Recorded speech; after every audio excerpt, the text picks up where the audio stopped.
Oh, welcome back to this new video, guys. Just out a quick local loop today, and today marks approximately 1 year that I've had the Vitus Sentier 27 VR.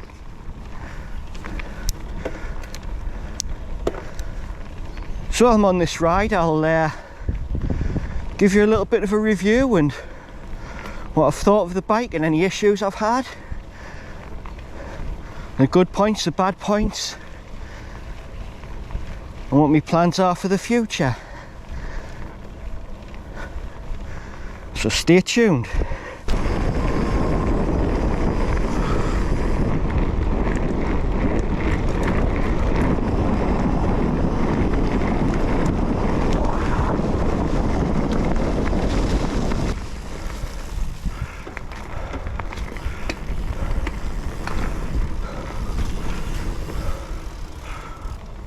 So let's talk about the bike. Why did I pick the Vitus Sentier? Initially I'd been looking at other bikes like the Caliber Boss Nut and bikes of that ilk, full suspension bikes around about the 900 to 1100 pound mark.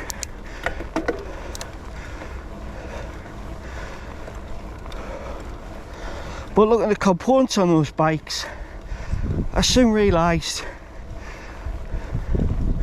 that getting a hardtail at a similar kind of price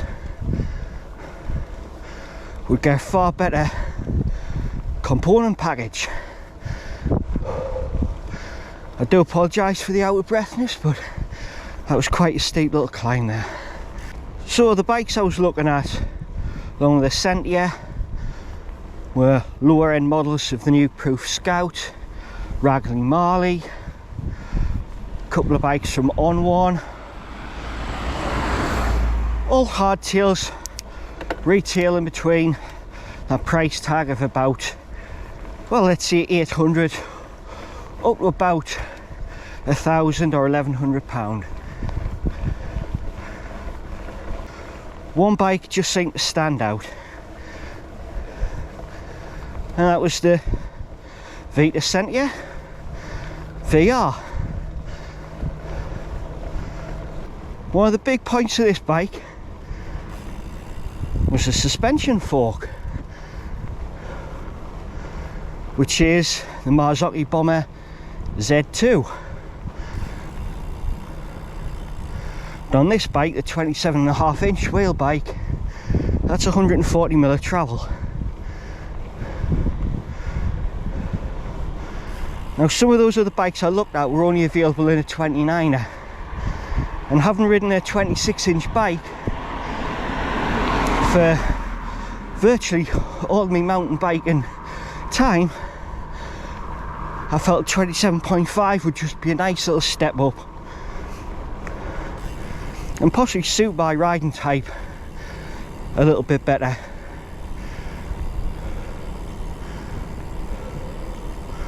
Other strong points about this bike are the fact that the price of £1,100, not only did it have the Marzocchi fork, it also came ready fitted with a dropper seat post. So once again, that was another big selling point for this bike. Dropper post, 140mm Marzocchi fork, two really good things.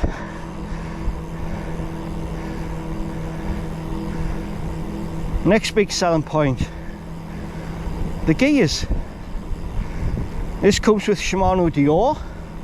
It's an 11-speed group set, and on the back it's running an 11 to 52 tooth cassette, which is a pretty decent range on an 11-speed group set. In fact, when you've got that range on 11 speed, you don't really need that additional 12th gear. At least in my opinion, you don't anyway, and I've never felt the need for another gear.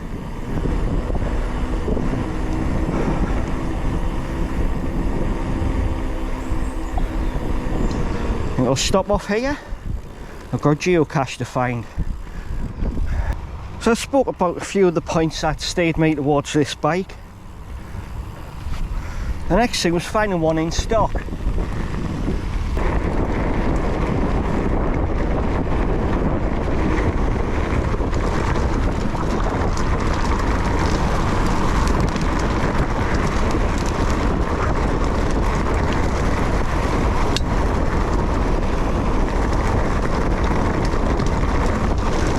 So you're probably aware the only place to buy one of these bikes is Chain Reaction Cycles or Wiggle. Same company essentially.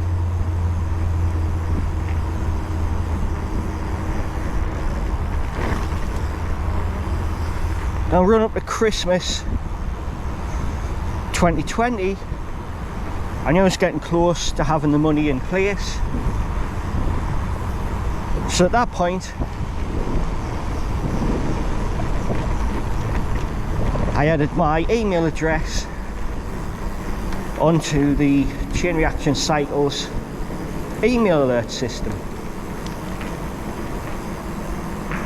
knowing that there was a stock drop due in January. Also knowing that stocks of these bikes sell out very quick once the alerts go out, I also added my wife's email address so she would also get the alert at the same time. Therefore, if I was in work and unable to get online to order the bike, my wife could do it for me. Yeah, so we set up those stock alerts very early January, sort of just after New Year's Day.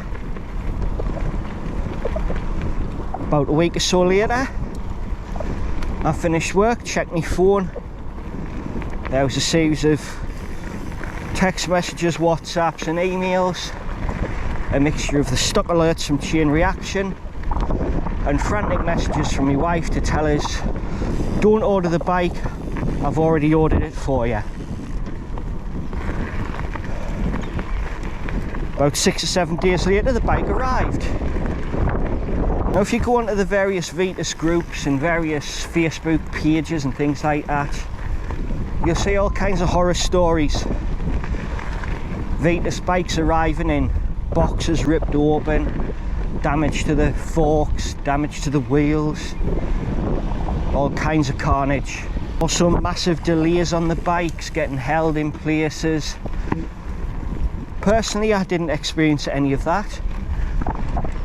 In fact, further research into those sort of cases, and it soon revealed to me that a lot of these cases are people ordering the bikes to go through to America, where the various couriers over there tend to treat the parcels like, well, the stuff I stood in earlier. Anyhow, this bike came to me absolutely spot on. Minimal work needed to get it going. Just fitted the handlebars, put a set of pedals on, and it was good to go. First ride out, everything seemed to be dialed in pretty good. And to be honest, it's been like that ever since. Any bike you get, you're going to have small adjustments to do over time. That's a given. Doesn't matter who builds your bike, who preps your bike. You know, cables stretch, brakes bed in, bearings bed in and need adjusting. It's all a normal part of owning and maintaining your bike. And I've had no issues at all, which I wouldn't expect on any bike at any price point.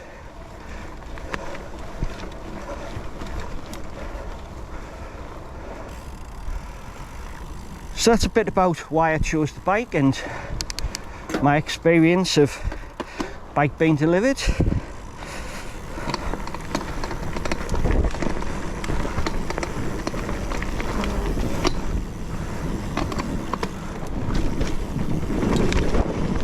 So what's the bike like to ride?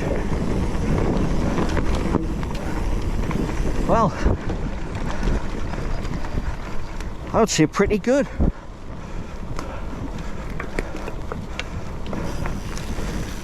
My previous bike, which was a 9-year-old, I think, Trek 4300, that was a nice bike. Great for pottering about the park and sort of mellow trails in the local woods, commuting to work and along the cycle paths and things. But the whole setup of it, the geometry, just didn't suit the sort of rougher, more technical stuff, which is what I wanted to ride.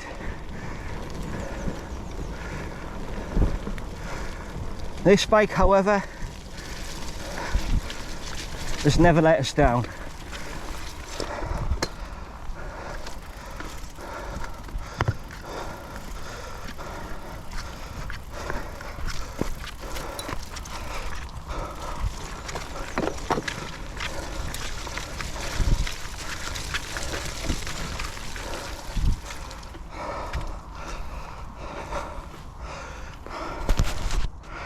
Even through the slop in the mud like this, it's a pleasure to ride.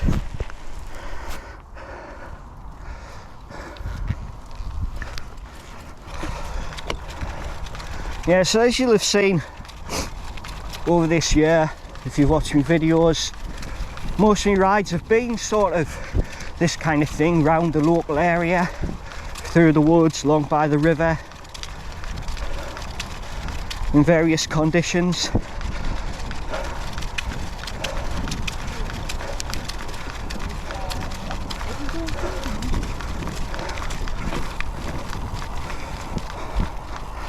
And this bike's been absolutely spot on.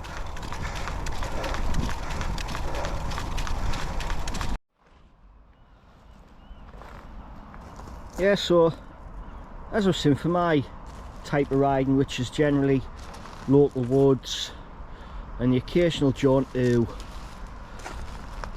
sort of graded trails, this bike is absolutely spot on. The geometry, reasonably aggressive, more aggressive than a cross-country bike, but not full-on trail enduro type of geometry. Relatively slack head angle. With a 140mm fork, there's plenty travel, and the fork itself is absolutely fantastic.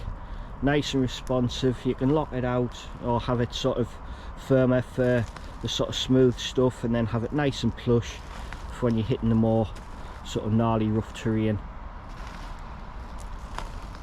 I've ridden all sorts of little trails on this bike, from your sort of long distance cycle paths like the coast to coast route, to sort of really techy steep woodland chutes and rooty descents and things in the local woods, and the bike's handled it all.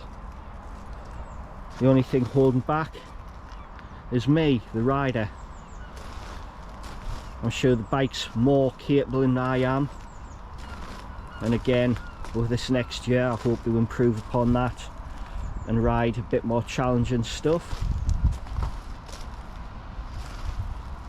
But yeah, a year on, I have absolutely no regrets on getting this bike. I paid $1,100 for the bike. Shortly after, the price went up to $1,200. There is a new model for 2022, I believe, in the pipeline. I think that's going to be released, or details of that released in March by Vitus. Don't know what the changes are going to be. It will be a change in colours and some component changes. But this bike is still available on Chain Reaction and Wiggle. So if you're in the market for one, I would definitely recommend picking one up. Alright, so there you have it. That's a kind of a brief overlook of my thoughts of the bike and how I found the bike over this last year of owning it. I haven't gone into too much technical detail on components and things like that. I think they're something I can cover in future videos. If you have any questions about the bike, then please leave a comment below. If I get sort of various questions, it'll give us an idea of future videos I can do about the bike. If you've got any concerns about setting up the tubeless, I have done a tubeless video on that, although I am due to renew the sealant in this bike, so I'll probably be doing a new video renewing the sealant in the coming weeks. If you want a bit more info about the drivetrain, brakes, anything like that, just drop a message, drop a comment below, and I'll try and answer the best I can. But all in all, this bike has been a really good purchase. I'm really happy with the bike. It's fulfilled all the needs I wanted it to. In fact, it's surpassed what I was expecting from the bike of this price range. I'll call this an end to the video because the SD card's nearly full and the battery's nearly dead on the GoPro.